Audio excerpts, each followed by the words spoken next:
चलिए, हमारा अगला टॉपिक है, बहुत ही प्रैक्टिकल सिचुएशंस पर बेस्ड चीजें आज हम देखने जा रहे हैं।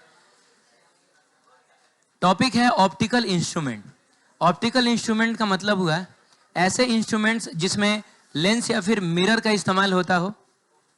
अरे बोलो, लेंस या मिरर का इस्तेमाल होता हो और जिसका यूज हम लोग करते हैं चीजों को देखने के लिए जो हमको नेकेड आई से उतना क्लियर नहीं दिखता है। बोलो, जैसे टेलीस्कोप हो गया, चांद सितारों को देखने के लिए इस्तेमाल होता है। नेकेड आई से चांद सितारे दिखते तो हैं, लेकिन अगर हमको उनकी स्टडी करनी है तो थोड़ा सा बड़ा करके ना देखना पड़ेगा। तो हम यूज करते हैं किसका? टेलीस्कोप का हम लोग यूज करते हैं।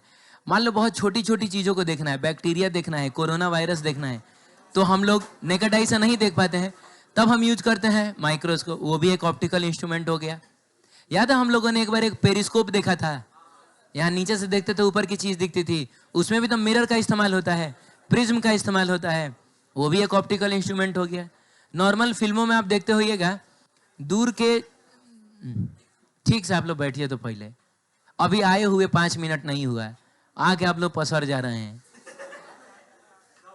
क्या है ये क्या होता है? मतलब क्यों रीढ़ की हड्डी में प्रॉब्लम है?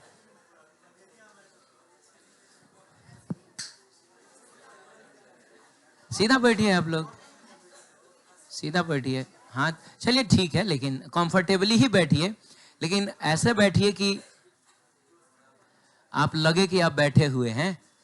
हाँ, मैं कह रहा था कि फिल्मों वगैरह में हम देखते हैं कि दूर अगर कोई दुश्मन होता है, गोली वोली से उड़ाना होता है, तो ऐसा दूरबीन का इस्तेमाल नहीं होता है, बाइनोकुलर कहा जाता है, और वो भी एक ऑप्टिकल इंस्ट्रूमेंट है। तो अभी हमको 2 टाइप के ऑप्टिकल इंस्ट्रूमेंट के बारे में पढ़ना है, जो कि सबसे इंपॉर्टेंट ऑप्टिकल इंस्ट्रूमेंट्स में से एक है, टेलीस्कोप और माइक्रोस्कोप।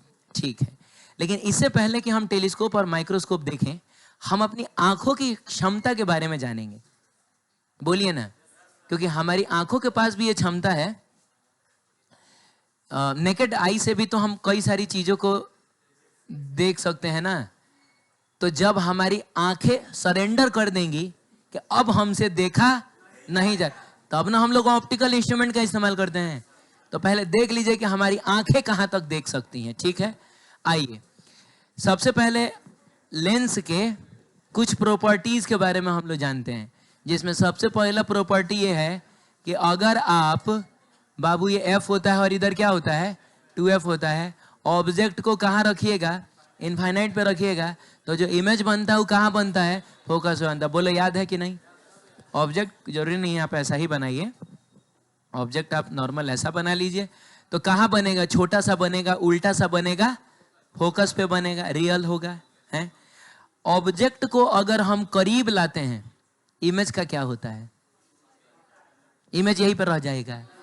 पढ़े हैं ना हम लोग, जब हम लोग ऑब्जेक्ट को ले आके F2F और इनफाइनाइट के बीच में कहीं रखते हैं, तो इमेज इधर भागता है और थोड़ा बड़ा होता है। अरे याद आ रहा है, इधर 2F पर लाके रख देंगे तो 2F पर बन जाएगा, याद आया। लेकिन अभी बाकी सब के बारे में नहीं सोचना, बस इतना सोचना है कि ऑब्जेक्ट इनफाइनाइट पे तो इमेज कहाँ, फोकस पे, और ऑब्जेक्ट को तुम आगे बढ़ाओगे तो इमेज भी आगे बढ़ जाएगा। बस इतना ही याद रखना। अभी फिलहाल अगले 10-15 मिनट के लिए हमको बस यही याद रखना है। आप समझ रहे हैं? हाँ ठीक है बाबू। ऑब्जेक्ट इनफाइनाइट पे, इमेज फोकस पे, ऑब्जेक्ट को बढ़ाएंगे आगे तो इमेज आगे बढ़ जाएगा, उधर F और 2F के बीच में चला जाएगा। दूसरी बात, अगर कोई लेंस पतला है, कैसा है, तो इसका पावर कम होता है। पावर कम का मतलब फोकल लेंथ ज्यादा होता है, का मतलब कहीं दूर फोकस करेगा। लेकिन अगर लेंस मोटा है, द लेंस इज कैसा, मोटा, तब उसका पावर ज्यादा होता है। मोटा लेंस ज्यादा पावरफुल होगा, क्या बोल रहे हो, और वो बहुत नजदीक ही कन्वर्ज कर देगा। अरे पावरफुल लेंस का मतलब क्या हुआ, कन्वर्जिंग प्रॉपर्टी उसकी बहुत ज्यादा है, वो बहुत ज्यादा कन्वर्ज कर देगा, दौरे पर घुमा देगा। समझ रहे हो? इसको तो घुमाते घुमाते ही काफी आगे चला गया, ये क्या करेगा, आप समझ रहे हैं? ये को तो फोकल लेंथ कम ना हो गया, अगर इसको हम लोग क्या बोलते, बोलो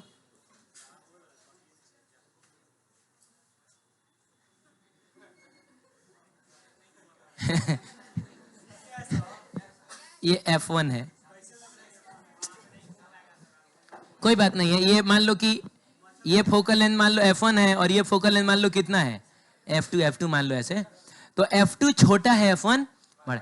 तो याद रखना मोटा लेंस का फोकल लेंथ कम होता है, मोटे लेंस की कन्वर्जिंग प्रॉपर्टी ज्यादा होती है, वो ज्यादा पावरफुल होता है। ये दो बात आप याद रखिएगा। चलिए इन्हीं दो बातों को मिला के हम अपनी आंखों के बारे में आज कुछ सीखेंगे। हमारी आंखों के पास भी एक लेंस होता है। कैसा लेंस होता है बताइए? कॉन्वेक्स लेंस होता है। हालांकि दिखने में ऐसा नहीं होता है। हमारी आंखों का जो लेंस है उसमें जो ये इधर वाला होता है, जो सामने से होता है ना, उसका रेडियस ऑफ कर्वेचर बहुत ज्यादा होता है, और जिधर पीछे होता है उसका रेडियस ऑफ कर्वेचर बहुत कम होता है। ऐसा होता है। इधर वाला थोड़ा कम, इधर वाला थोड़ा ज्यादा कर्व्ड होता है, लेकिन हम लोग राउंड फिगर में इस तरीके से बना लेते हैं। हमारा जो लेंस है वो आई बॉल के अंदर, लेंस जो है वो आई बॉल में ना है, हाँ एक बॉल टाइप का होता है। आप लोग नॉनवेज खाते हैं ना, तो मछली की आंख कभी कभी आ जाती होगी, तो ऐसा गोल सा नहीं होता है वो। अच्छा, उसको ऐसे दाबना ना, पुच से निकल जाएगा, उसमें से सारा लिक्विड उसके अंदर का निकल जाएगा। है?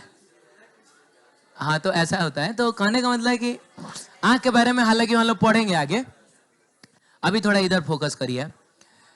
ये लेंस हो गया, ये आई बॉल हो गया, और आई बॉल में ही पीछे यहाँ होता है रेटिना। क्या होता है?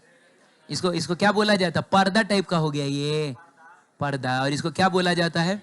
RETI, retina. रेटिना, ठीक है। अब सुनिए, आपको कोई भी चीज तब दिखता है जब इमेज बनता है रेटिना पे। कहाँ बनता है? रेटिना पे बनता है। अगर रेटिना के पहले बन गया नहीं दिखेगा, पीछे बन गया नहीं दिखेगा, दिखेगा धुंधला, दिखेगा धुंधला धुंधला सा दिखता है। अरे बोलिए ना। जैसे आपको एक बात बताऊं, आप जब, अब जैसे हम आम जिंदगी में अगर किसी एक चीज पर फोकस करते हैं ना, आप देखिए बाकी की चीजें ब्लर हो जाएंगी। आप देखें, आप किसी चीज पर फोकस करके देखिए ना। चलिए आप मुझ पे ही फोकस करिए, मुझ पे फोकस करिए, तो आप बताइए। नहीं, फोकस मुझ पे करना है, लेकिन ऐसा थोड़े है कि मुझ पे फोकस कर रहे हो तो सिर्फ मैं ही दिख रहा हूँ। सिर्फ मैं नहीं ना हूँ, बाकी दुनिया भी आपको दिख रही होगी। लेकिन आप मुझ पर फोकस करके देखिए, तो आप अगल बगल भी ध्यान दीजिएगा, वो चीज आपको ब्लर दिखेगा। तो पता है ऐसा क्यों हो रहा है? क्योंकि जब आप मुझ पे फोकस कर रहे हैं ना, तो मेरा इमेज ही आपके रेटिना पे बना है, बाकी दुनिया का इमेज रेटिना के या तो पीछे बन रहा होगा, नहीं तो इसीलिए वो दुनिया धुंधली दिख रही है, मैं आपको साफ दिख रहा हूं। अब मान लो कि इस पर हटा के मैंने उस पर फोकस किया, अभी ये मुझको धुंधला दिख रहा है, वो मुझको क्लियर दिख रहा है, क्योंकि अभी उसका इमेज मेरे रेटिना पे बन रहा है। इसका रेटिना के पहले बन रहा होगा, बाद में बन रहा होगा, वो बाद का मैटर है, लेकिन रेटिना पे नहीं बन रहा है।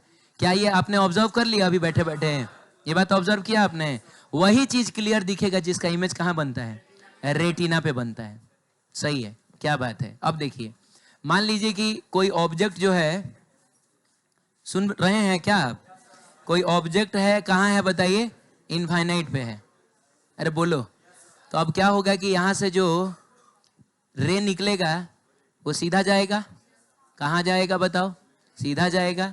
और सुनो, जब ऑब्जेक्ट इनफाइनाइट पे होता है ना, तो हमारी आंखों का लेंस बना ही इस कदर है कि वो उसको एग्जैक्ट कहां फोकस करता है? रेटिना पे। एकदम रेटिना पर फोकस करेगा और हमको वो चीज दिखाई दे देगा। बोलिए, यानी कि अगर हम इनफाइनाइट की चीज को देख रहे हैं, अरे बोलिए, तो जो पैरेलल रेज आएंगी वो रेटिना तक जाके कन्वर्ज हो जाती हैं, ठीक है। इसका मतलब हुआ कि हमको वो इनफाइनाइट की चीज दिख गई। अरे हाँ, तो बोलिए, इनफाइनाइट की चीज देखने का क्या मतलब हुआ? जैसे मान लीजिए रात में हम सितारे देख रहे हैं, चांद देख रहे हैं, है कि नहीं? तो चांद सितारे ये सब इनफाइनाइट की चीज ही ना हो गई, तो आराम से उनका उनका इमेज कहाँ बन रहा है? रेटिना पे बन रहा है, कोई दिक्कत नहीं है देखने में। सही है। अब देखिए प्रॉब्लम शुरू होगा। अभी हम चांद को देख रहे थे, इमेज कहां बना? रेटिना पे बना। अरे यार, कहाँ जा रहा है? दिन में चांद देखने जा रहा है। मैं कह रहा था कि चांद को देख रहे थे मान लो, तो अभी हम इनफाइनाइट पे ना देख रहे हैं, और इमेज अभी कहाँ बन रहा है? रेटिना पे बन रहा है। अब मान लो कि चांद को देखते देखते मान लो सामने कोई टावर है, सामने क्या है? कोई एयरटेल का किसी चीज का टावर है, जियो का टावर है। तो जैसे ही हमने चांद को देखते थे, टावर पर नजर, हमारी निगाहें कहाँ गई? टावर पे गई। अब ये टावर इनफाइनाइट की चीज है, वो तो किसी फाइनाइट की, वो फाइनाइट डिस्टेंस की चीज है। तो जैसे ही बच्चों ऑब्जेक्ट जो है इनफाइनाइट से कहाँ आएगा बताओ जल्दी? अरे इनफाइनाइट से कहाँ आएगा? फाइनाइट डिस्टेंस पर आएगा। इसका मतलब वो ऑब्जेक्ट को हमने इनफाइनाइट से आगे किया। तुरंत बताओ इमेज आगे बढ़ जाएगा कि नहीं? अरे यार अभी तो आते आते वही बता रहा था मैं कि इनफाइनाइट पे ऑब्जेक्ट होता है तो इमेज कहाँ बनता है? कहाँ बनता है? फोकस पे। लेकिन अगर हम ऑब्जेक्ट को इनफाइनाइट से आगे बढ़ाए, किसी फाइनाइट डिस्टेंस पर लाएं, तो इमेज जो है फोकस से आगे नहीं बढ़ जाएगा। अरे बोलिए, यानी कि इससे जो रे निकलेगा रे बच्चों, वो आएगा तो भले पैरेलल भेजते हैं, लेकिन अब की बार वो कहाँ जाके कन्वर्ज करेगा? कहीं यहाँ। और बताइए क्या ये चीज हमको दिखेगी? लेकिन दिखना तो चाहिए, दिखना तो, और दिखता भी है, तो कुछ तो होता होगा ना। तो पता है क्या होता है? हाँ अब सुनिए, भगवान ने हमारी आंखों के लेंस में अपने फोकल लेंथ को एडजस्ट करने की एबिलिटी दी है। और होता क्या है कि ये जो लेंसेज हैं वो जिन मसल्स में धसी होती हैं, जाहिर सी बात है किसी ना किसी मसल में तो धसा होगा ना। अरे बोलो ना। वो मसल्स जो हैं जिनको सीलियरी मसल्स कहा जाता है, जैसे ही आप ऑब्जेक्ट को आगे लाइएगा ना, ऑब्जेक्ट भले आगे मत लाइए, लेकिन आप किसी दूर की चीज को देख रहे हैं और किसी नजदीक की चीज को देख रहे हैं, तो ऑब्जेक्ट आगे आ गया ना बाबू। उस केस में ये सीलियरी मसल्स इसको थोड़ा सा दबा देंगे, दबा देंगे। आप समझ रहे हैं? दबा देंगे तो ये मोटा हो जाएगा कि नहीं? अब जैसे ही ये मोटा हुआ, क्या हुआ बताओ बाबू? जैसे ही ये क्या हुआ? थोड़ा सा मोटा हुआ। अरे हुआ ना मोटा? मोटा होते ही इसकी कन्वर्जिंग प्रॉपर्टी, हाँ पतला लेंस दूर कन्वर्ज करता है, मोटा लेंस। तो अब जैसे ही ये मोटा हो गया, तो पहले ये दूर यहां कन्वर्ज कर रहा था ना, अब वो थोड़ा और पहले ही कन्वर्ज कर देगा। तो दबाया ही कुछ इस तरीके से जाता है कि कहां कन्वर्ज कर दे। नहीं समझ में आ रहा है आपको? कहां कन्वर्ज कर दे? रेटिना पर कन्वर्ज कर दे। दबने से ये मोटा हो गया। अरे बोलना यार, मोटा होने से जहां पहले दूर कन्वर्ज कर रहा था, अब थोड़ा अरे पावरफुल हो गया, ये पहले से पावरफुल हो गया, नजदीक घुमा देगा। ठीक है, तो कहने का मतलब है कि अब वो वहां कन्वर्ज ना करके एक बार फिर से कहां कन्वर्ज करेगा? फिर से यहीं पर। और बताइए, आपको ये टावर भी देख गया। नहीं समझे? आप और किसी नजदीक की चीज को देख रहे हैं, मान लीजिए टावर से पहले कोई और पेड़ वेड़ है, पेड़ को देख रहे हैं, यानी कि ऑब्जेक्ट अब कहाँ है? और करीब है कि नहीं? अरे हाँ तो बोलिए, ऑब्जेक्ट थोड़ा सा और करीब आ गया। अब जैसे ऑब्जेक्ट को और करीब लाओगे, फिर इमेज भाग के चल जाएगा उधर। जा, अरे यहाँ की चीज को देख रहे थे तब ना इमेज यहाँ बन रहा था। हम ऑब्जेक्ट को नजदीक लेके आएंगे, इमेज उधर भागता है कि नहीं? बोलो बाबू। तो क्या होगा? एक बार फिर से रेटिना के पीछे इमेज बनेगा और वो हमको दिखाई नहीं देगा। तो ये सीलियरी मसल्स इस लेंस को और दबा देगा। फ्लेक्सिबल लेंस होता है हमारी आंखों का, समझ रहे हो? तो ये थोड़ा सा और दबा देगा। आप समझ रहे हैं आपके बॉडी के अंदर कितना खतरनाक इंजीनियरिंग हर पल हो रहा है? अरे हर बार जब मैं इसको देखता हूँ और जब मैं उसको देखता हूँ, ये लेंस दबता है और फैलता है। नहीं समझ में आया? हाँ, ऑटोमेटिक हो रहा है, इसमें कोई मैनुअल नहीं है, ऐसा कोई ऐसा स्विच नहीं दिए है कि इधर इसे घुमाइएगा। तो नहीं, कैमरा वैमरा में पहले हुआ करता था ऐसा कि ऐसे घुमाने पर लेंस को नहीं घुमाया जाता था, तो उसका फोकल लेंथ चेंज होता था, वो दूर की चीज को चाहे नजदीक की चीज का इमेज बना पाता था। आंखों में ये ऑटोमेटिकली होता है। आप समझ रहे हैं? हाँ, और बहुत तेजी से होता है। कैमरा वैमरे में आजकल तो कैमरे में भी ऑटोमेटिक फोकस को एडजस्ट करने की प्रॉपर्टी हो गई, लेकिन उसमें भी लैग आता है। जैसे अभी मैं इस पर फोकस कर रहा हूँ, अभी मैं उस पर फोकस करूंगा, थोड़ा सा टाइम लगता है ना ऐसा होने में। आंखों में तो वो भी नहीं होता है। चलिए कोई बात नहीं, चलिए चलिए ठीक है। तो ये थोड़ा और दबेगा। हाँ बोल दो, हाँ बोल दो जल्दी। ये थोड़ा और दबेगा, बिकम्स थोड़ा और मोटा, और ये इसकी कन्वर्जिंग प्रॉपर्टी और बढ़ेगी और इसको भी कहाँ कन्वर्ज कर देगा? यहीं पे। आप समझ रहे हैं?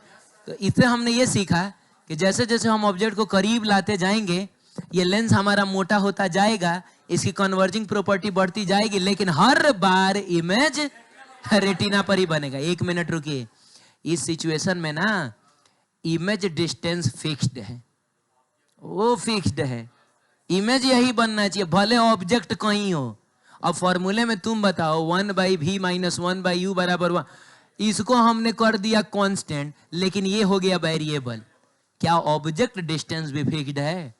ऑब्जेक्ट यहां भी हो सकता है, ऑब्जेक्ट वहां भी हो सकता है, ऑब्जेक्ट यहां भी हो सकता है। तो अगर u वेरिएबल है तो किसको वेरिएबल होना पड़ेगा? फोकल लेंथ को वेरिएबल होना पड़ेगा, ताकि हर बार हमको इमेज कांस्टेंट डिस्टेंस पे मिले। इसीलिए भगवान ने हमारी आंखों के लेंस को कहा कि जाओ, एक वरदान दिया, हाँ, कि तुम चाहो तो फैल और सिकुड़ के अपने फोकल लेंथ को एडजस्ट कर सकते हो, ताकि हर बार इमेज कहां बने? रेटिना पर बने। क्लियर है? हमारी आंखों के अपने फोकल लेंथ को एडजस्ट करने की इसी क्षमता को कहा जाता है एकोमोडेशन पावर। क्या कहा जाता है? हमारी आंखों में एकोमोडेशन पावर है, बोलो बाबू। हाँ, या एकोमोडेशन ऑफ आई हम इसको बोलेंगे। तो आइए इसको देखते हैं, पढ़ते हैं क्या लिखा हुआ है। Our eye has ability to adjust its focal length to see the image of an object. This process of adjustment is called accommodation of eye. सही है? अब सुनिए, अब हम क्या हुआ कि मन बढ़ गया हमारा, हम क्या कहिए कि ऑब्जेक्ट को और करीब लाएं, और करीब लाएं, लो आओ, लाओ, लाते हैं इधर, और करीब यहां लेके आए, नहीं बोलोगे तो क्या होगा? ये और दबेगा। अरे दबेगा ना रे बाबू, चलो ठीक है, बनाएगा यहाँ इमेज, और मोटा होगा, इमेज वहां बनाएगा, और करीब लाओ, और करीब लाए, देख रहे हो? और करीब लाएं, कहां से लाएं? यहां से लाएं।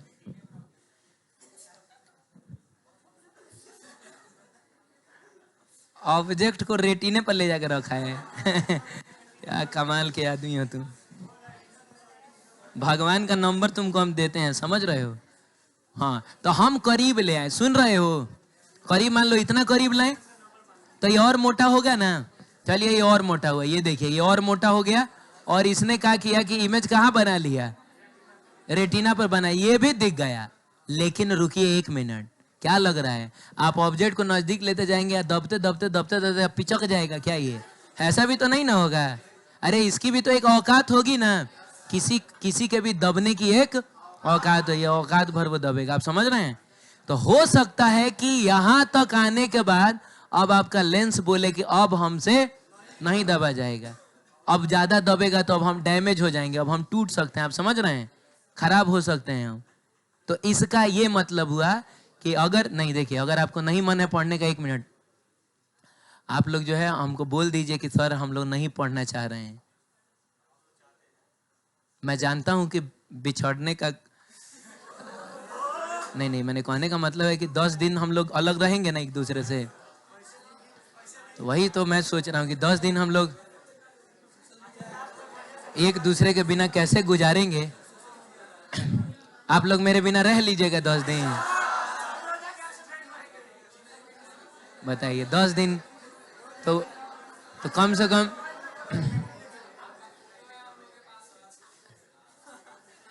फोटो देख के ठीक है, कोई बात नहीं। मैं कह रहा हूं कि कम से कम जितने पलों का साथ है तो उतना देर आप देख लीजिए, ठीक है? चलिए, कोई बात नहीं है। मैं कह रहा हूं कि यहां तक जब आप ऑब्जेक्ट को लेके आए, दब दब के ये इतना मोटा हो गया है कि अब इससे और नहीं दबा जा रहा है। का मतलब क्या हुआ? मतलब ये हुआ कि अगर ऑब्जेक्ट को अगर हमने इसके आगे कहीं रख दिया, यहां रख दिया, कहां रख दिया बोलो? यहां रख दिया, कितने रे की कुछ और बताओ ना। हाँ, उजारका से बनाना, यहां रख दिया हमने, कहां रख दिया? तो अब लेंस नहीं ना दबेगा, जितना दबना था दब चुका है। इसका मतलब हुआ अब ये कहां कन्वर्ज करेगा? दबेगा तब ना फिर वापस ले आएगा उसको। यानी कि आप यहां की चीज को देखिएगा, आपको धुंधला दिखेगा। यानी दूर तो हम इनफाइनाइट तक देख सकते हैं, लेकिन नजदीक देखने का एक लिमिट होता है। और मैं आपको बता दूं कि एक आम इंसान के लिए वो जो लिमिट होता है वो होता है लगभग 25 सेंटीमीटर के करीब अगर आप ला के किसी चीज को देखने की कोशिश करिएगा, आप यकीन मानिए वो धुंधला दिखेगा। चलिए काम पर लग जाइए। हमने असाइनमेंट उठाइए, किताब उठाइए और आप यहां से पढ़ने की कोशिश करिए। अरे 5-7 सेंटीमीटर पर रख के पढ़ने की कोशिश कर, नहीं चिपकाना इज नॉट नेसेसरी। आप आंख में चिपका के देख रहे हैं, बहुत हाल है, लेकिन आप लाइए ना 5 सेंटीमीटर 10 सेंटीमीटर ऐसे देखिए, ऐसे ऐसे देखिए। आप बताइए आपको धुंधला धुंधला सा दिख रहा है कि नहीं? तुम लोग कहीं नहीं दिख रहा है? अरे धुंधला दिख रहा है ना, पता है, साफ दिख रहा है तुमको। आओ आओ इधर, आओ इधर।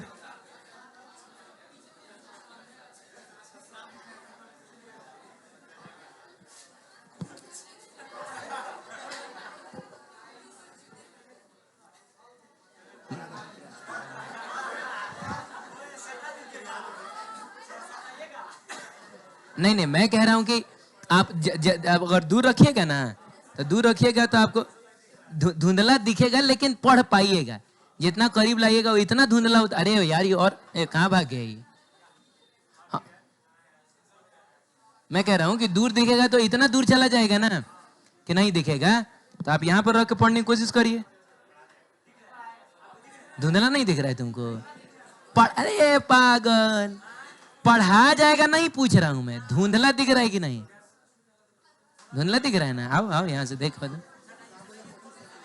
हाँ हाँ दिख रहा है, लेकिन धुंधला नहीं दिख रहा है। थेथर आदमी है ही। चलिए आगे बढ़ते हैं, ठीक है। तो किसी भी चीज को देखने का जो मिनिमम लिमिट होता है वो 25 सेंटीमीटर होता है, और इसको बोला जाता है least distance of distinct vision.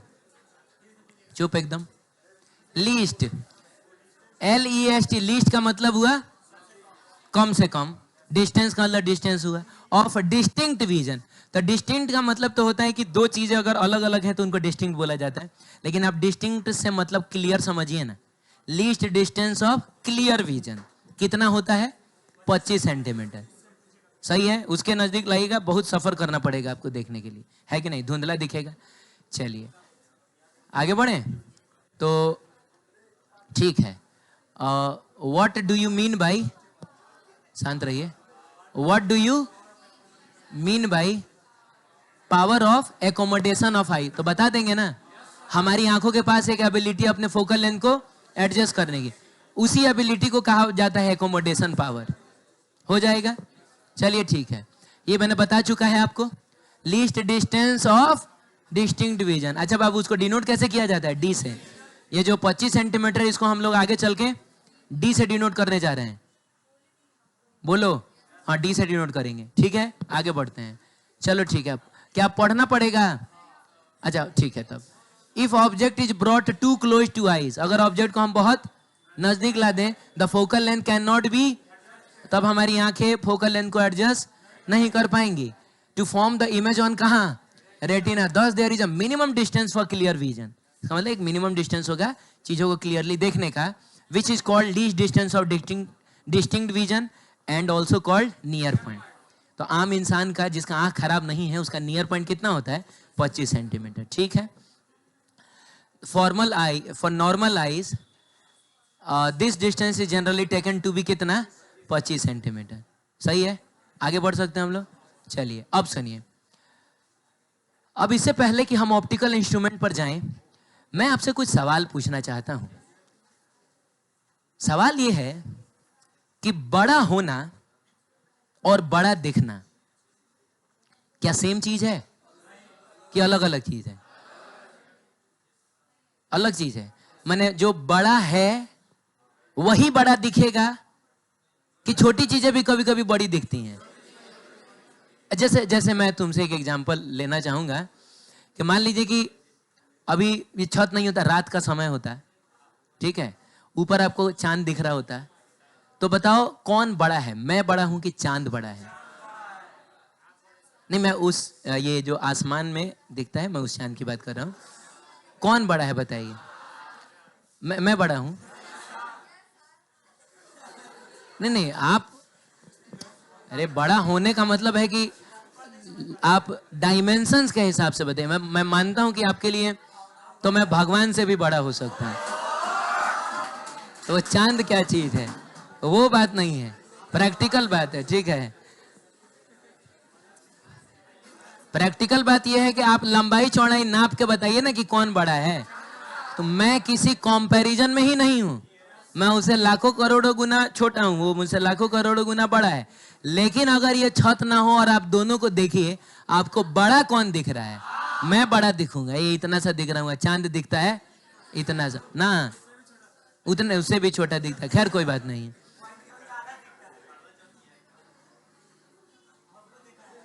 नहीं नहीं, आप लोग जो हैं क्या कर रहे हैं आप लोग बताइए। मैं बोल रहा हूं, हाँ, जैसे करवा चौथ में जब कोई भी लेडी जो होती है वो देखती है, किसको किसको देखती है? तो चांद को भी देखती है और बेचारे उसको भी देखते, पति को भी देखती है बीच बीच तो एक्चुअली उसको बड़ा कौन दिखेगा? तो उसका पति बड़ा दिखेगा उसको ना, इतना बड़ा दिखेगा। चांद तो छोटा सा ना दिखेगा, लेकिन एक्चुअली में बड़ा है कौन? चांद बड़ा है। तो बड़ा होने में और बड़े दिखने में अंतर होता है। चीजें बड़ी होने के बावजूद भी छोटी दिख सकती हैं, छोटी होने के बावजूद भी बड़ी दिख सकती है ना। तो आप थोड़ा सा अपना कॉमन सेंस लगा के और बताइए कि क्या कंडीशन होना चाहिए चीजों के बड़े दिखने का? क्या? डिस्टेंस। कुछ लोग, सही बात है, जो चीज नजदीक होगा वो बड़ा दिखेगा, हाँ जो दूर होगा वो, अच्छा तो ठीक है, बढ़िया है। मैं आपके ज्यादा नजदीक हूं कि ये पीछे का जो पूरा दीवार है वो ज्यादा नजदीक है? मैं ज्यादा बड़ा कौन दिख रहा है? मैं इस पूरी दीवार से बड़ा दिख रहा हूं तुमको? नहीं नहीं नहीं नहीं बाबू, देखिए एकदम मैं मानता हूं, लेकिन थेथराई के लिए अभी समय नहीं है बहुत कुछ देखना है। तो कौन बड़ा है? कौन बड़ा नहीं, बड़ा है की बात नहीं है, कौन बड़ा दिख रहा है आपको? तो दीवार ही आपको बड़ा दिख रहा होगा। इवन मैं खाली छोड़ो हटाओ, बोर्ड से भी कंपेयर करूं, लंबाई चौड़ाई के हिसाब से, एरिया के हिसाब से बात करूं, तो कौन बड़ा दिख रहा है आपको? ये बॉडी आपको बड़ा दिख रहा होगा, मैं छोटा। नजदीक हूं मैं, लेकिन फिर भी छोटा दिख रहा हूं कि नहीं? तो इसका मतलब हुआ कि यहां भी आप फ्लॉप कर गए कि जरूरी नहीं है कि जो चीज नजदीक है वो बड़ा ही दिखे। अरे बोलिए ना, यहां भी आप फ्लॉप कर गए। तो एक्चुअली यहां हमने ये देखा कि ना ही बड़ा दिखना साइज पर डिपेंड करता है, क्योंकि चांद बड़ा है लेकिन फिर भी छोटा दिख रहा है, और ना ही डिस्टेंस पे बड़ा, डिस्टेंस पे डिपेंड करता है। एक्चुअली ये डिपेंड करता है इन दोनों के कॉम्बिनेशन पे, कि साइज भी कितना है, डिस्टेंस भी कितना है, और इन दोनों के कॉम्बिनेशन को हम लोग एंगल, याद है थीटा बराबर l by r, l by r. तो खैर कोई बात नहीं है, ज्यादा कॉम्प्लेक्स ना करते हुए सिचुएशन को, हाँ मैं बस इतना बताना चाहता हूं आपको कि कोई भी चीज कितना बड़ा दिखेगा या कितना छोटा दिखेगा, ये उसके साइज और डिस्टेंस पे ना डिपेंड करके डिपेंड करता है कि उसने आपकी आंख पे कितना एंगल बनाया है, कितना एंगल बनाया है। अगर उस चीज ने आपकी आंख पे बड़ा एंगल बनाया, वो आपको बड़ा दिखेगा। उस चीज ने आपकी आंख पे छोटा एंगल बनाया, वो आपको छोटा दिखेगा। अरे बोलिए ना, आइए। और उस एंगल को कहा जाता है विजुअल एंगल। कुछ एग्जाम्पल्स से हम चीजों को समझने की कोशिश करते हैं। जैसे बताइए, अगर ये एक लाइन है, एकदम इतना ही बड़ा लाइन, चलिए मैंने यहां ड्रॉ किया, आप यकीन मानिए कोशिश तो किया है मैंने, बड़ा बड़ा बराबर रहे। ये थोड़ा छोटा दिख रहा है क्या? चलो कोई बात नहीं, अब बराबर हो गया। आप यहां से देख रहे हैं दोनों लाइंस को, आप बताइए साइज में सेम होने के बावजूद भी क्या दोनों लाइंस आपको सेम साइज की दिखेंगी क्या? होने में, दिखने में अंतर है तो दोनों सेम साइज का, फीता लेकर नाप लीजिए, दोनों सेम साइज का है, लेकिन क्या दोनों लाइंस आपको सेम साइज की दिखेंगी भी? कौन बड़ा दिखेगा? कौन बड़ा? ये बड़ा दिखेगा। ये क्यों पता है? क्योंकि इसने आपकी आंख पे जो एंगल्स ऑब्टेंड किया है वो ये है, एक मिनट, ये अभी ज्यादा कम बाद में डिसाइड करेंगे। और इसने आपकी आंख पे जो एंगल्स ऑब्टेंड किया है वो ये है। बताइए किसने बड़ा एंगल्स ऑब्टेंड किया है? वो नजदीक वाले ने, वो बड़ा दिखेगा। और इसने छोटा एंगल सबटेंड किया। देखो ये हरा कलर वाला एंगल छोटा है कि नहीं, हो सकता है ये लाल का 60 डिग्री है, हरियर का 30 डिग्री है, वो सीधे तुमको आधा दिखेगा। Oh my God. आप देखिए, आप एकदम आप एक एक्सपेरिमेंट अभी करिए। आप बताइए आपके हथेली का ये साइज और ये साइज बराबर है? आप ऐसे करिए, ऐसे करिए और दोनों को एक साथ देखिए। कोशिश करिए इस आंख से इसको देखिए, उस आंख से उसको देखिए। आप बताइए ऐसे देख रहे हैं? आप बताइए तो दोनों में से कौन बड़ा दिख रहा है? नहीं, सबको देखना है। देखो ऐसे मत करो, सबको देखना है। तुम लोग देखो, अभी आए ब्याह हो रहा होगा तो वो फोटोग्राफर जब बोलेगा हाँ कि थोड़ा ऐसे करके दिखाइए थोड़ा, हाँ, तो उस समय तो ये सब खुद बोलेगा कि ऐसे तो करवाए ही नहीं। अभी मैं बोल रहा हूँ कि ये करके देखो तो इन लोगों को लाज लग रहा है। हाँ देखो और बताओ कौन बड़ा दिख रहा है? नजदीक वाला बड़ा दिख रहा है ना? देखो बताओ। अरे दिखना चाहिए यार, ये सब प्रैक्टिकल कॉन्सेप्ट है, ये थियोरिटिकल बातें नहीं है इसमें। बोलो ये बड़ा दिख रहा है ये वाला, और वाला छोटा दिख रहा है। हाँ क्यों? क्योंकि ये आपकी आंख पे छोटा एंगल बना रहा है और ये आपकी आंख पे बड़ा एंगल बना रहा है। बात समझ में आया? चलिए एक और बात, तब एक और एग्जांपल बताइए आप। चलिए इधर देखिए, और एक और।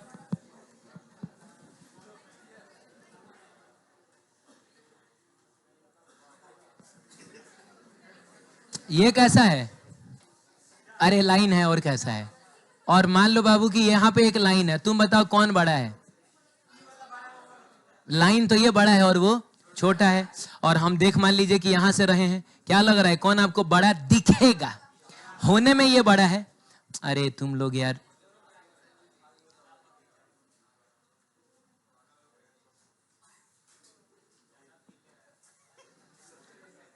ऐसे देखिए, मैं कुछ बहुत, देखिए क्या है बाबू, एक बात बता रहा हूं मैं आपको। समय से ज़्यादा मेरे लिए इम्पोर्टेंट होता है कि हम जो चीज़ समझना चाह रहे हैं वो हम अच्छे से फील करके महसूस करके समझें। थियोरिटिकली हमको पढ़ाना रहेगा, पूरा ऑप्टिकल इंस्ट्रूमेंट में आधा घंटा में पढ़ा के चला जाऊंगा। आप समझ रहे हैं? मैंने हमको जरूरी है ये करवाना जरूरी है। एक बार मैं आपको बता दूंगा कि है कि ठीक है एंगल बढ़ा तो जोड़ा तो तुम तो मानने को मान ही लोगे, क्यों सर ऐसा होता होगा है। लेकिन आप लोग जो है तो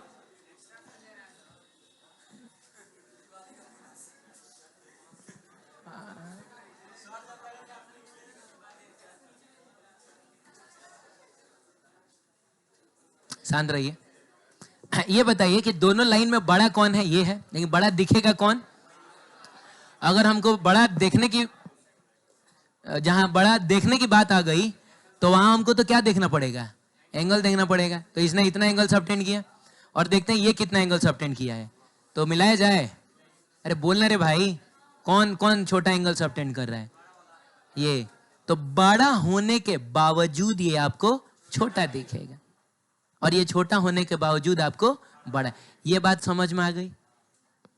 दिखना विजुअल एंगल पर डिपेंड करता है। अगली बात ये बताइए कि कोई भी ऑप्टिकल इंस्ट्रूमेंट हम कब यूज करते हैं? जैसे माइक्रोस्कोप कब यूज करेंगे? जब हम अपने नेकेड आई से ना देख पा रहे हो तो माइक्रोस्कोप उसको बड़ा ही ना करता है। चाहे टेलीस्कोप का इस्तेमाल हम लोग कब करते हैं? जब हमको उसको बड़ा देखना होगा। तो मेरे अगले सवाल का जवाब आप समझ के दीजिएगा। बताइए ऑप्टिकल इंस्ट्रूमेंट का मेन मकसद बड़ा इमेज बनाना है या बड़ा इमेज बना के दिखाना है? ये नहीं समझ में आया। बड़ा इमेज बना देना है खाली, उसका काम खत्म हो गया, या बड़ा इमेज दिखाना है? बड़ा इमेज, हाँ दिखाना ज्यादा इंपॉर्टेंट। अरे हमको तो देखना ना है, अरे उसने क्या बनाया हमको क्या लेना देना, हमको बड़ा दिखना चाहिए। तो ऑप्टिकल इंस्ट्रूमेंट का मेन मकसद होता है इमेज को बड़ा दिखाना, ना कि बड़ा बनाना। अब मैं बोल रहा हूं तो आपको ऐसा लग रहा है कि सर दोनों तो एक ही बात है। बड़ा इमेज अगर बना देगा तो बड़ा दिखा भी देगा, ऐसा नहीं है। हेलो इधर देखो, मान लो ये ऑब्जेक्ट है और ये क्या है? किसी ऑप्टिकल इंस्ट्रूमेंट ने क्या किया, शांत रहिए, वो ऑप्टिकल इंस्ट्रूमेंट होगा कहीं इधर चाहे इधर कहीं होगा, अभी उसको मैं नहीं बना रहा हूं, कोई मैग्नीफाइंग ग्लास ले लीजिए, उसने क्या किया, इस ऑब्जेक्ट का ये इमेज बना दिया और हम देख यहां से रहे हैं।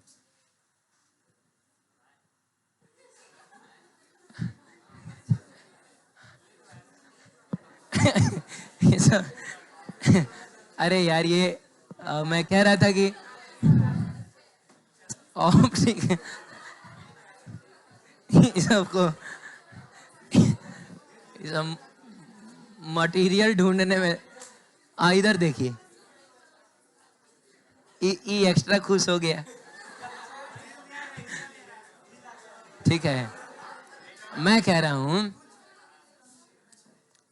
हूं कि देखिए, ये अगर मान लीजिए कि किसी ऑप्टिकल इंस्ट्रूमेंट ने क्या किया, किसी ऑप्टिकल इंस्ट्रूमेंट ने क्या किया, ये ऑब्जेक्ट था, तो ये तो मान लो कि हमको उतना अच्छा से नहीं दिख रहा, तो इसीलिए हमने ऑप्टिकल इंस्ट्रूमेंट का इस्तेमाल किया, उसने इसका इमेज ये बना दिया।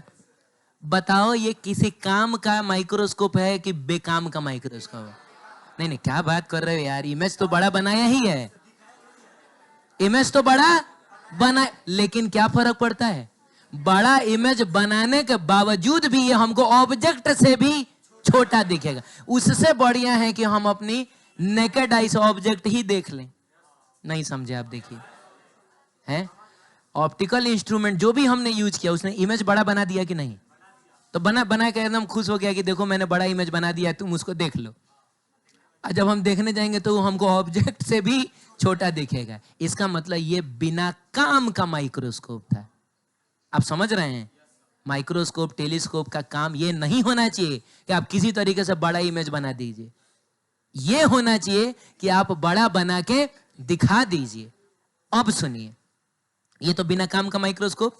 अब सुनिए, अगर मैंने उल्टा किया, मान लो बाबू ऑब्जेक्ट ये था, ऑब्जेक्ट कौन था, किसी भी माइक्रोस्कोप ने उसका इमेज ये बना दिया और हम देख यहां से रहे हैं। माइक्रोस्कोप ने इमेज बड़ा बनाया कि छोटा बनाया? इमेज छोटा बनाया है, लेकिन हमको दिखेगा वो, ये काम का है कि नहीं है? ये काम का है। हे भगवान, इमेज भले ऑब्जेक्ट का छोटा बनाए लेकिन दिखेगा तो बड़ा ना, तो ये काम का माइक्रोस्कोप है। इमेज छोटा बनाने के बावजूद भी वो हमको बड़ा दिखा रहा है, तो वो काम का है। वो बारीक लाइन जहां मैं आपको ले जाना चाह रहा हूं, आप वहां जा पा रहे हैं कि ऑप्टिकल इंस्ट्रूमेंट का काम कहीं से भी इमेज को बड़ा बनाना नहीं है। भले बड़ा बनाए लेकिन बड़ा दिखाए भी हमको, अब भले छोटा ही बनाए लेकिन हमको बड़ा दिखाए, तो वो काम का होगा। यानी कि ऑप्टिकल इंस्ट्रूमेंट के केस में लीनियर मैग्निफिकेशन किसी काम की चीज नहीं है। अब जैसे मान लीजिए कि पिछली बार ऑब्जेक्ट कहां था, बताओ बाबू? ऑब्जेक्ट ये ना था, अरे ऑब्जेक्ट ये ना था, इमेज ये है। मान लो कि ये 5 सेंटीमीटर है, ये कितना है? तो मैग्निफिकेशन जो होगा वो तो 2 आ गया, बोलिए। लेकिन एंगल की बात करें तो पता चला कि ये एंगल है 60 डिग्री, ये एंगल है, हालांकि 60 डिग्री लेना ठीक नहीं रहेगा, 2 डिग्री 4 डिग्री ऐसे लिया जाता है, लेकिन कोई बात नहीं है, समझने के लिए चलेगा। तो बाबू ये 60 डिग्री और ये 30 डिग्री। अब मान लो लीनियर मैग्निफिकेशन हमने निकाला, पता चला कितना आया? 2। तो हम तो खुश हो गए कि इमेज तो 2 गुना बड़ा बना है। नहीं समझ रहे हैं? हम तो खुश हो गए कि 2 गुना बड़ा बना है, तो दिखेगा भी हमको 2 गुना बड़ा। पता चल रहा है कि विजुअल एंगल जो है, नहीं, ऑब्जेक्ट जो है वो 5 से 10 हो गया है, लेकिन विजुअल एंगल 60 डिग्री से 30 डिग्री। तो जहां हम खुश हो रहे थे कि हमको इमेज 2 गुना बड़ा दिखेगा, बना तो 2 गुना बड़ा है, वहां हमको वो क्या दिखेगा? हुआ आधा दिखेगा, 60 डिग्री से 30 डिग्री हो गया है। इसका मतलब हुआ इस लीनियर मैग्निफिकेशन का कोई काम यहां नहीं है। ऑप्टिकल इंस्ट्रूमेंट का मेन मकसद साइज को बड़ा छोटा करना नहीं है, उसका मेन मकसद होगा एंगल को बड़ा छोटा करना। क्या बोलते हो? इसीलिए हम लोग एक नए टाइप का मैग्निफिकेशन पढ़ेंगे जिसको हम बोलेंगे एंगुलर मैग्निफिकेशन। एंगल को अगर उसने 10 से 20 डिग्री कर दिया तो वो हमको डबल साइज का दिखेगा। अरे बोलिए जल्दी। तो उसको हम लोग मैग्नीफाइंग पावर के नाम से भी जानते हैं और बाबू मैग्नीफाइंग पावर अगर आपको लिखना है, यानी एंगुलर मैग्निफिकेशन अगर आपको लिखना है, अरे बोलो ना, समझ रहे हो? हाँ, किसके लिए? पहले हम देखते हैं माइक्रोस्कोप के लिए। मैग्नीफाइंग पावर को भी एम से ही डिनोट करिएगा, ठीक है? तो लीनियर मैग्निफिकेशन बताइए क्या होता था? Height of image upon height of object होता था। Linear magnification height of image upon height of object होता था। तो एंगुलर मैग्निफिकेशन क्या होगा? Angle of image upon angle of object होगा। नहीं समझ में आया? तो हम यहां लिखेंगे एंगल, क्या लिखेंगे बाबू? सबटेंडेड, सबटेंडेड बाई क्या? तो इमेज न रे बाबू, इमेज, और विथ दी हेल्प ऑफ, हाँ जाहिर सी बात है, मैग्निफिकेशन अगर हुआ है तो किसी ऑप्टिकल इंस्ट्रूमेंट ने ही ना किया होगा। और हमारा पहला टॉपिक कौन सा है? Microscope. With the help of क्या? माइक्रोस्कोप, ठीक है? और इसको हम लोग बोलेंगे बीटा। क्या बोलेंगे? बीटा। अब देखिए, अब देखिए बाबू, ठीक, डिवाइडेड बाई, तो ऊपर में है एंगल सबटेंडेड बाई इमेज, नीचे में होगा एंगल सबटेंडेड बाई ऑब्जेक्ट। तो एंगल सबटेंडेड बाई, जल्दी बताइए, ऑब्जेक्ट। तो जाहिर सी बात है विथ की जगह क्या आ जाएगा? Without the help of microscope, या यूं कहा जाए कि angle subtended by object with naked eye. अरे बोलो, वो लिख लेते विथ नेकेड आई। लेकिन एक मिनट और, हम ऑब्जेक्ट को कहां रख के वो एंगल निकालें? तो ऑब्जेक्ट को रखा जाता है व्हेन प्लेस्ड एट कहां? D. When placed at D. या नहीं समझे? क्योंकि डी तक तो हमको ऐसा ही ना दिख जाता है, उसके आगे हम नहीं ला सकते हैं। मैं समझा रहा हूं, मैं कहने का चाह रहा हूं। लाओ किताब लाओ। मान लो कि यहां पर है, बोला गया कि पढ़िए उसको, अभी थोड़ा दूर है तो पढ़ने में दिक्कत हो रहा है, मुश्किल हो रहा है, तो हम बोलेंगे ले आओ माइक्रोस्कोप। नहीं पढ़ने में दिक्कत हो तो हम बोलेंगे माइक्रोस्कोप ले आओ। अरे पहले क्या करेंगे हम लोग? पहले हम अपनी आंखों के औकात का तो औकात का तो उपयोग कर लें। तो पहले हम लोग करेंगे कि इसको नजदीक लेके आएंगे। अब जैसे नजदीक लेते आएंगे विजुअल एंगल बढ़ता जाएगा और इसका साइज भी बड़ा होता जाएगा। बोलो जल्दी। हाँ, तो साइज भी इसका बड़ा होता जाएगा। लेकिन जब 25 सेंटीमीटर तक लाने के बावजूद भी मैं ना पढ़ पाऊं, जैसे पेपर वगैरह में आप देखिएगा ना, टर्म एंड कंडीशन नीचे में हिती हिती लिख देता है कभी कभी, छोटा छोटा, मान लो ढेरे टर्म एंड कंडीशन लिखा है, इतना लिखा है, और हम 25 सेंटीमीटर पर लाए तब भी हम ढंग से नहीं देख पा रहे हैं। तो अपना ऑप्टिकल इंस्ट्रूमेंट का यूज होगा। तो पहले हम डी पर ला के रख के देख लेंगे कि क्या एंगल बन रहा है। हे भगवान, अरे बोलो। उसके बाद अगर हमको ये ना दिखे तब हम माइक्रोस्कोप लेके आएंगे और तब देखेंगे कि ये कितना एंगल बना रहा है। क्या बात है? कहां हैं आप जनाब?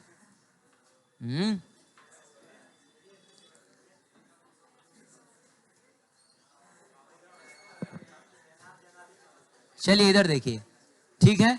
तो इसको बोला जाएगा बाबू अल्फा।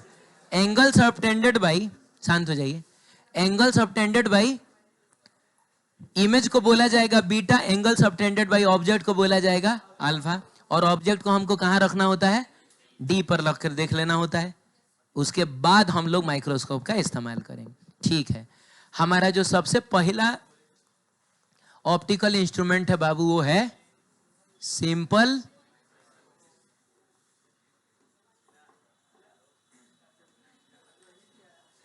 सिंपल माइक्रोस्कोप है। Simple microscope, and simple microscope is nothing but the magnifying glass. अरे मैग्नीफाइंग ग्लास देखा है आपने? वो जो जासूस लोग यूज करते हैं, है कि नहीं? डिटेक्टिव लोग यूज करते हैं, ठीक है? तो उसमें बस एक ही कॉन्वेक्स लेंस होता है और उसी के बारे में हमको देखना है कि वो कितना मैग्निफिकेशन प्रोड्यूस करेगा, ठीक है? तो सबसे पहले तो हम ऑब्जेक्ट को डी पर रख के देख लें। अरे यार बोलो हाँ। ऑब्जेक्ट, नाम है ऑब्जेक्ट का पी क्यू, क्या नाम है इसका? अब इसको हम कहां पर रख के पहले अपने नेकेड आई से हम देख लें? बोलिए। डी पर रख के देख लें। तो वो जो एंगल सबटेंड कर रहा है आजकल, उसको हम लोग अल्फा नहीं कह रहे हैं, तो यहाँ हम लोग लिखेंगे tan alpha is equals to perpendicular by base. तो परपेंडिकुलर हो गया तुम्हारा पी क्यू। अब बेस के जगह डी लिखो तो डी की जगह माइनस डी। क्यों माइनस डी? क्योंकि इंसिडेंट रेस तो इधर ना जा रही हैं और हमको इसका डिस्टेंस मेजर करने के लिए इधर देखना पड़ रहा है। मतलब पोल वोल अगर हम यहाँ माने तो इधर ना जाना पड़ रहा है, तो इसीलिए हम चूंकि इंसिडेंट रे का अपोजिट डायरेक्शन में जाके उसका डिस्टेंस मेजर कर रहे हैं, माइनस डी लिखेंगे। अरे बोलो यार, इसका मतलब हुआ कि इसका मतलब हुआ हाँ कि ये जो अल्फा होगा वो बहुत बड़ा होगा कि बहुत छोटा होगा? अच्छा, माइक्रोस्कोप से किस, हाथी को माइक्रोस्कोप से देखते हो? अरे किसको? चींटी को देखोगे तो चींटी जो एंगल सबटेंड करेगी आपकी आंख पे बहुत छोटा होगा कि नहीं? तो हम जानते हैं कि सिंस अल्फा टेंस टू 0 तो देन tan अल्फा को हम सिर्फ अल्फा, ये सब पता है ना, tan थीटा को सिर्फ थीटा लिखते हैं, tan अल्फा को सिर्फ अल्फा लिखेंगे और ये हो जाएगा आपका पी क्यू माइनस डी। नहीं समझ में आया? अरे बोलो। अच्छा तुम एक बात बताओ, एक मैं तुमको चीज चाहूं स्किप कर दूंगा, तुमको पता भी नहीं चलेगा और डायरेक्ट थियोरेटिकली हम लोग आगे बढ़ जाएंगे।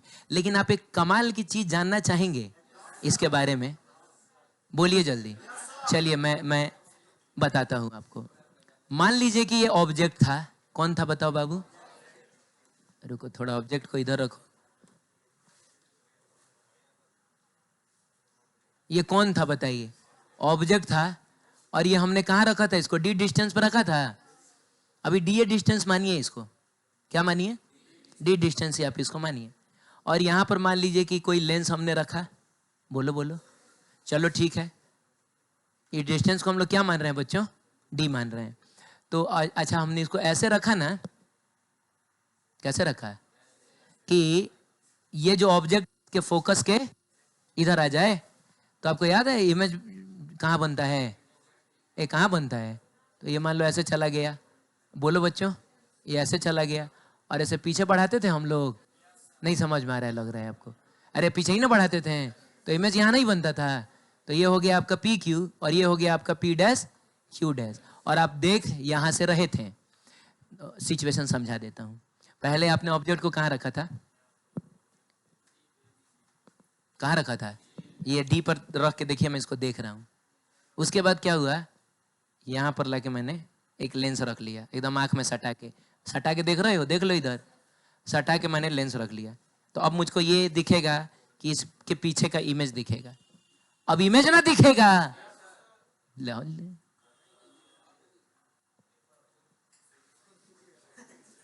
अच्छा फिर से ट्राई करता हूं, मैं क्या कहना चाह रहा हूं।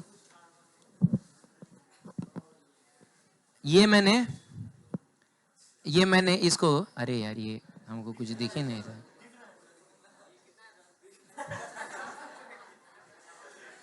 ना ना ऐसा मेरा आंख इतना भी खराब नहीं है ना, लेकिन ये लगातार लगाए ना। अच्छा कोई बात नहीं है, मैं जो बोल रहा हूँ उसको समझो लोग।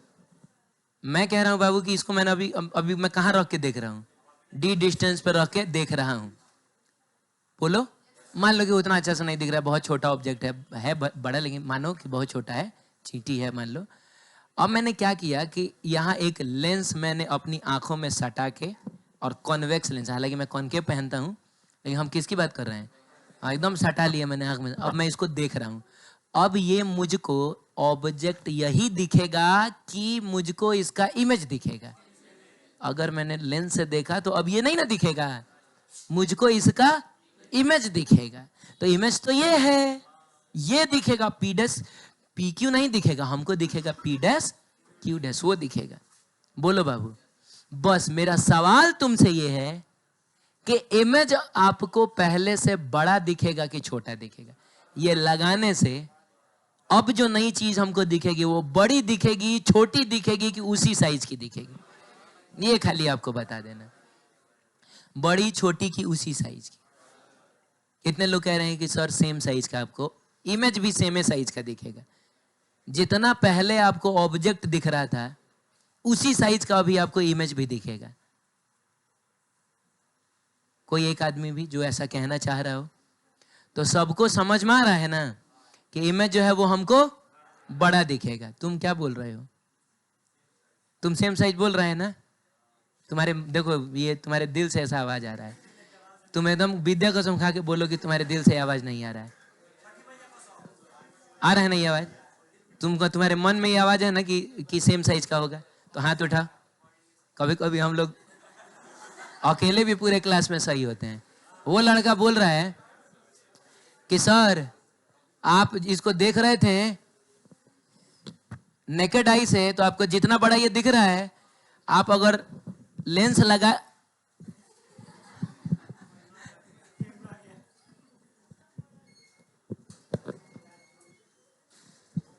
आप लेंस लगा के भी देखिएगा तो भले इमेज बड़ा बनेगा लेकिन दिखेगा आपको उतना ही बड़ा। तो ये लड़का एकदम सही बोल रहा है, सही बोल रहा है ये लड़का। अब देख लेते हैं, अब देख लेते हैं।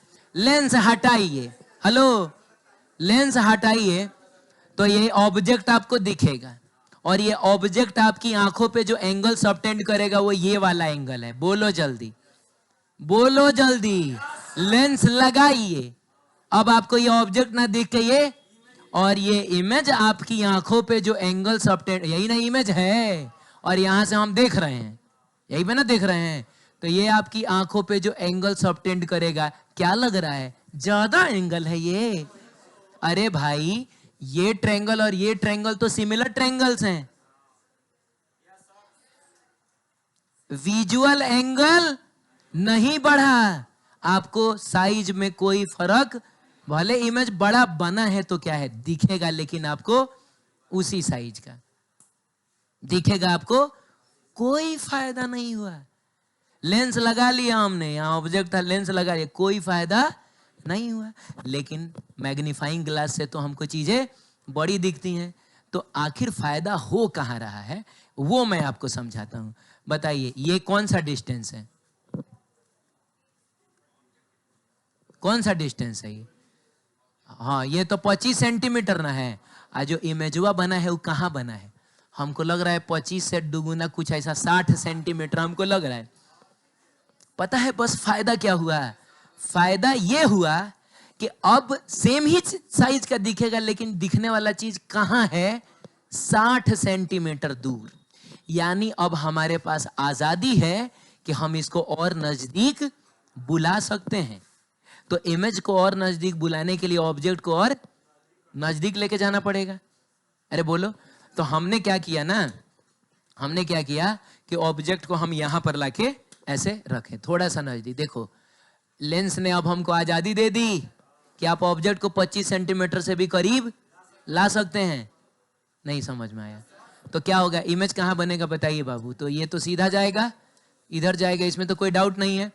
लेकिन जब आपने यहां रखा है तो ये जो है ये अब की बार कुछ ऐसा ना जाएगा, और पीछे बढ़ाएं अगर हम लोग, पीछे बढ़ाएं हम लोग तो इमेज यहां ना बना, तो अब नया जो इमेज बनेगा ये बनेगा। तुम बताओ बच्चों, इसके रेस्पेक्ट में ये इमेज छोटा है लेकिन दिखने में ये बड़ा होगा, क्योंकि इसने देखिए कम एंगल सबटेंड किया, और इसने ये जो हरे कलर वाला एंगल है वो कम है, और ये जो स्काई कलर वाला एंगल है वो ज्यादा है।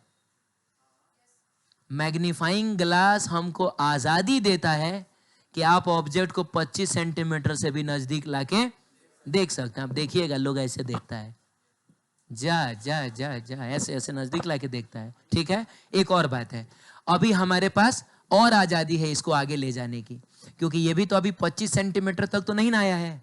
नहीं एक मिनट रुकिए, हमको दिख क्या रहा है? इमेज दिख रहा है, और हमको मिनिमम किस डिस्टेंस तक चीजें दिखती हैं, और ये क्या 25 सेंटीमीटर पे? 25 सेंटीमीटर ये ना है। हम अभी इसको और आगे ला सकते हैं, और आगे ला सकते हैं। चलिए इसको और आगे लाया जाए, तो एक काम किया जाए, इसको थोड़ा सा, हाँ ये और आगे लाया जाए। बाबू हमको यहाँ लाना है, यहाँ से लेके जाएंगे और आगे लाइए, यहाँ लेके आइए, समझ रहे हो? तो यहाँ से जो रे जाएगा, बोलो बोलो, वो सीधा ऐसा निकल जाएगा, और यहां से जो रे जाएगा वो तो ऐसा ना जाएगा। और इसको अगर हम पीछे बढ़ाएं, और इसको अगर हम पीछे बढ़ाएं तो कहीं यहां मिला, अब इमेज कहां बन रहा है? यहां ना बन रहा है, नहीं समझ में आया? अरे बोलो जल्दी। तो यानी कि ये ऑब्जेक्ट है, तो ये इमेज है, और आप यहां से देखिएगा तो आपको ये इमेज ना दिखेगा। और ये इमेज कहां बना है? 25 सेंटीमीटर तक बना है। अरे बोलो। अब सुनो, जब नॉर्मल ऑब्जेक्ट को हमने 25 सेंटीमीटर पर रखा था तो विजुअल एंगल इतना सा था। लेकिन जब ऑब्जेक्ट को हमने आगे बढ़ा दिया, बोलिए, तो जो अब हमको दिख रहा है वो इमेज दिख रहा है। तो वो इमेज हमारी आंख पे जो एंगल सबटेंड कर रहा है, बताइए वो पहले से ज्यादा है कि नहीं? अरे ज्यादा है कि नहीं? अरे बोलो ना। हाँ, तो बच्चों, मैग्नीफाइंग ग्लास बस इस बात की आजादी देता है कि आप ऑब्जेक्ट को थोड़ा और करीब लाके देख सकते हैं। ठीक है, क्योंकि अब जो दिखता है वही ऑब्जेक्ट नहीं दिखता है। क्या दिखता है? इमेज। तो आप तब तक ऑब्जेक्ट को करीब ला सकते हैं जब तक कि इमेज कहां ना पहुंच जाए, 25 सेंटीमीटर पे। और आप साफ साफ देख रहे होंगे विजुअल एंगल बढ़ तो रहा है ना, यानी कि इसको नजदीक लाने से ऑब्जेक्ट हमको नहीं, ऑब्जेक्ट तो नहीं दिखता है लेकिन इमेज हमको बड़ा दिखेगा क्योंकि विजुअल एंगल बढ़ रहा है। क्लियर है? इसका मतलब हुआ कि जब आप मैग्नीफाइंग ग्लास का यूज करिएगा तो डिस्टेंस 25 सेंटीमीटर से ज्यादा, 25 सेंटीमीटर और ज्यादा रख के देखोगे, 25 सेंटीमीटर से कम रख के आपको देखना होगा। क्लियर है?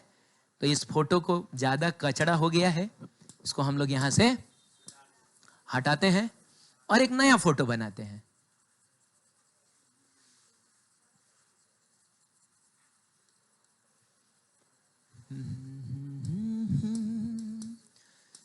जो तेरी देखी शराबी में हो गया। चलिए चलिए, हो गया हो गया। अरे 2 मिनट का ही चीज है, देख लो। हाँ, अब हमने बाबू, अब हमने एक मैग्नीफाइंग ग्लास यूज किया जिसको हम लोग सिंपल माइक्रोस्कोप बोल रहे हैं, और हमने ऑब्जेक्ट को यहां रखा। हल्ला मत करो। और जाहिर सी बात है, ऑब्जेक्ट को आप जो रखिएगा वो डी से तो छोटे ही डिस्टेंस पर रखिएगा, तबे फायदा होगा। हे भगवान। चलिए ठीक है, तो इसीलिए मैंने अब इसको कुछ नॉर्मल यू कह दिया, और हमारा ऑब्जेक्ट जो है वो पी क्यू ना है, और इसको रखना कहाँ होता है? इसके फोकस के इधर रखना होता है। तो एक रे सीधा जाएगा, सीधा जाके वो कहाँ से जाएगा? अरे इसके फोकस से होकर जाएगा। एक रे को आप ऐसे भेज दीजिए और पीछे बच्चों बढ़ाओगे, तो पीछे बढ़ाओगे तो यहाँ ना कहीं मिला। तो अगर ये पी क्यू है तो यही पे ना जो इमेज बनेगा उसको हम लोग बोलेंगे पी डैश और क्या? Q dash. बोल दीजिए जल्दी। अब बताइए कि यहाँ पर इमेज आपकी आंखों पर, क्योंकि आप देख तो यही से ना रहे होंगे, कितना एंगल सबटेंड कर रहा है? इमेज आपकी आंखों पे कितना एंगल सबटेंड कर रहा है? तो इमेज है कौन? इमेज यही ना है। तो बताओ ये आपकी आंख पे कितना एंगल सबटेंड कर रहा है? तो ये वाला एंगल सबटेंड कर रहा है। नहीं समझ में आया? अरे हम यही से ना देख रहे हैं, तो इसको और इसको मिला दीजिए, कितना एंगल सबटेंड कर रहा है? तो ये वाला एंगल। और इमेज हमारी आंखों पे जो एंगल सबटेंड करते हैं उसको क्या बोला जाता है? बीटा। लेकिन कमाल की बात यह है कि tan बीटा लिखने के लिए हमारे पास एक नहीं, हमारे पास दो दो ट्रायंगल्स हैं। एक ये छोटा वाला ट्रायंगल और एक ये बड़ा वाला ट्रायंगल। आप बताइए हम tan बीटा लिखने के लिए कौन से ट्रायंगल का इस्तेमाल करें? छोटे वाले कि बड़े वाले? कौन से वाले ट्रायंगल? हाँ, तो जवाब तो ये होना चाहिए कि सर दोनों में से आप कोई भी लिख सकते हैं, लेकिन हम यूज करेंगे छोटा वाला ट्रायंगल। छोटा, पता है क्यों? एक लॉजिकल रीजन तो ये है कि अल्फा में क्या आया था? पी क्यू आया था। और अगर हम छोटा वाला ट्रायंगल लेंगे तो tan बीटा एक बार फिर से पी क्यू अपन ये आ जाएगा, तो मतलब कट कुट के कुछ बढ़िया सा आंसर आएगा। तो ये तो लॉजिकल रीजन हो गया। दूसरा रीजन ये है कि अगर ये ऑब्जेक्ट जो है कहाँ पहुंच जाए? फोकस पे, तो इमेज कहाँ चला जाएगा? इनफाइनाइट में। तो इमेज वाला जो ट्रायंगल है वो अनडिफाइंड हो जाएगा। इनफाइनाइट पे जाते ही ये ट्रायंगल डिफाइंड, लेकिन ऑब्जेक्ट वाला ट्रायंगल तो अभी भी डिफाइंड रहेगा। अब समझ रहे हैं? तो ये हर सिचुएशन में डिफाइंड रहेगा, इसीलिए हम लोग छोटे वाले ट्रायंगल को ही लेंगे। तो बताइए छोटे वाले ट्रायंगल को देख के आप tan बीटा क्या लिखिएगा? Perpendicular by base. परपेंडिकुलर है पी क्यू और बेस कितना है? Minus you. अरे तो हम मान लो अगर ये ओ है तो मैं ओपी जरूर लिख देता, लेकिन मैंने सोचा कि वैल्यू ही पुट कर लिया जाए, तो मैंने डायरेक्ट माइनस यू लिख दिया। अरे इधर है तो माइनस में ही ना लिखोगे। अब बताओ, चींटी को अगर तुम देखोगे मैग्नीफाइंग ग्लास से तो डायनासोर दिखेगी? अरे चींटी इतनी सी है, इतनी सी दिखेगी, यही ना होगा। तो कहने का मतलब ऐसा नहीं है कि बीटा भी बहुत बड़ा हो जाएगा, यानी beta is also very small. और जब एंगल बहुत छोटा होता है तो हम चाहे तो टेन बीटा की जगह सिर्फ बीटा भी लिख सकते हैं, और ये हो जाएगा P Q divided by minus of you. P Q divided by minus of you. बोलिए बोलिए। अब सुनिए, मैग्नीफाइंग पावर का फॉर्मूला क्या होता है? बीटा अपॉन अल्फा होता है। बीटा की जगह इसको रखना है, तो ये हो गया आपका P Q divided by minus you. Alpha की जगह हो गया P Q divided by minus of D. बताइए, पी क्यू से पी क्यू कट गया, माइनस से माइनस कट गया, डी कूद के ऊपर जाएगा, और मैग्नीफाइंग पावर आ गया डी बाई यू, ऐसा आ गया। अब सुनो, यू क्या है? यू तो ऑब्जेक्ट डिस्टेंस ना है, और बाबू ये अगर भी बोला जाए तो ये भी इमेज डिस्टेंस हो गया। आप बताइए, जब आप देख रहे होंगे तो आपको क्या दिखता है? ऑब्जेक्ट की इमेज, आपको इमेज दिखता है। आपके लिए यू इंपॉर्टेंट है कि वी इंपॉर्टेंट है? वी इंपॉर्टेंट है। वी अब की बार 25 सेंटीमीटर क्रॉस नहीं करना चाहिए, यू कहीं रखो। नहीं समझे? तो हमारे लिए बच्चों ये यू इंपॉर्टेंट नहीं है, हमारे लिए इंपॉर्टेंट है ये भी। तो हम कोशिश करते हैं कि इस यू को यहां से हटाएं और इसकी जगह पे हम लोग भी लाके लगाएं। तो उसके लिए हम लोग लेंस फॉर्मूला का यूज करेंगे। हम लोग बोलेंगे बाई क्या? Lens formula. बाई क्या? 1 बाई भी। ए बाबू रे, तो भी की जगह पे माइनस भी ना, तो भी की जगह पे माइनस भी, माइनस 1 बाई यू, यू की जगह पे भी minus u is equal to 1 upon, अब यहां से 1 अपॉन यू निकाल लो, तो ये माइनस माइनस मिलकर प्लस हो गया, हो गया। और ये माइनस 1 बाई भी इधर जाके प्लस 1 बाई भी बनेगा, 1 अपॉन एफ प्लस 1 बाई भी। अब कुछ नहीं करने का है, बस इस 1 बाई यू की जगह पे हमको ये रख लेना है, 1 अपॉन एफ प्लस 1 अपॉन भी। ठीक है, तो बताओ मैग्नीफाइंग पावर हम कितना लिखेंगे? अरे ये पूछ रहा है लीनियर मैग्निफिकेशन में या एंगुलर मैग्निफिकेशन में क्या अंतर है? तो इसको बढ़िया सरिया का हम लोग बता नहीं देंगे, इतना सारा तो एग्जाम्पल लेके हमने देखा। खैर छोड़ो, इस पर आएंगे हम लोग बाद में, पहले इसको देखते हैं हम लोग। हाँ, m बराबर d बाई यू था, तो m बराबर d तो आपका वैसे ही रहेगा। 1 बाई यू की जगह पे हम लोग लिखेंगे 1 upon f plus 1 upon v, तो ये हो गया 1 अपॉन एफ प्लस 1 अपॉन क्या? v। बोलो जल्दी, 1 upon f plus 1 upon v, ऐसा है। अब ये मैग्निफिकेशन का फॉर्मूला हमारे लिए इंपॉर्टेंट होगा। क्यों? क्योंकि d तो हमको पता ही है 25 सेंटीमीटर, फोकल लेंथ पता ही होगा, और हमारे लिए इंपॉर्टेंट ये है कि इमेज कहां बन रहा है ना। तो तुम बताओ, इमेज ज्यादा से ज्यादा कितनी दूर बना सकते हो? कितनी दूर? हम ज्यादा से ज्यादा इनफाइनाइट तक की चीजों को देख सकते हैं। तो पहला एक केस लेते हैं जिसमें हम लोग इमेज बना रहे हैं इनफाइनाइट पे, उसको बोला जाता है रिलैक्स्ड आई कंडीशन। क्या बोला जाता है? रिलैक्स्ड आई कंडीशन। क्यों? क्योंकि इनफाइनाइट की चीज को जब हम देख रहे होते हैं, सिलियरी मसल्स उस समय एकदम रिलैक्स्ड होती हैं, लेंस थोड़ा भी दबा हुआ नहीं होता है, आंखों को सुकून मिलता है। नहीं, ऐसा होता है, आप कभी बहुत स्ट्रेस में रहिए तो आप अक्सर लोग छत पर नहीं चला जाता है, छत पे जाके चांद सितारों को देखता है, काफी सुकून मिलता है कि नहीं? क्यों सुकून मिलता है पता है? क्योंकि दुनिया में आप किसी भी चीज को देख रहे होंगे, उसके रेस्पेक्ट में चांद सितारों को देखने के दौरान आपकी आंखों पर सबसे कम असर पड़ता है। बाकी कुछ भी देख लो, नहीं समझे? हाँ, लेकिन इनफाइनाइट की चीज को अगर देखोगे, सबसे आंखों पर कम जोर पड़ेगा, इसीलिए हमको बहुत सुकून मिलता है।